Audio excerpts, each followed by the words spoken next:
Everyone, কেমন আছো সবাই? আজকে অনেক দিন পর আবার একটা নতুন ভিডিও নিয়ে চলে এসেছি। দুপুরের টাইমে চলে এসেছে পার্সেলটা। আজকে ঠিক খেতে বসি সেই সময় আমি তাড়াতাড়ি টাইম নষ্ট না করে চলে গেলাম পার্সেলটা আনতে।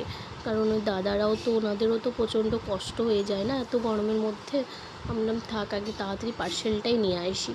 তো ঝটপট গিয়ে নিয়ে চলে এলাম। কি গরম বাইরে, কি বলবো ভাই, প্রচণ্ড গরম। এই গরমে ওনারা কী করে করেন কে জানে। আর আমার ছেলের কাণ্ডটা দেখো, উনি এখন ধরে বসে আছে, উনি আমাকে দেবে না এখন। আমি যাই হোক নিতে হলো, প্রচণ্ড কান্না। নিয়ে নিয়েছি বলে অন্য সময় ভিডিওতে দেখাবো কি করে আমার পার্সেল এলে। তোমার এটা খুব কম প্রাইস নিয়েছে, সোফার পিলো কভার। তোমরাও চাইলে নিতে পারো। 162 টাকার মতো নিয়েছে এটা। তো তোমরাও চাইলে নিতে পারো, খুবই সুন্দর।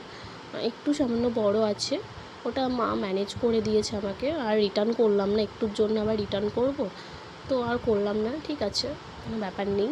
খুব সুন্দর এসেছে, তোমরাও নিয়ে নিতে পারো। এত কম প্রাইসে পাবে না, দোকানে তো কখনোই পাবে না, মিশোতেই পারবে একমাত্র। তো টাটা, বাই বাই, সবাই ভালো থেকো।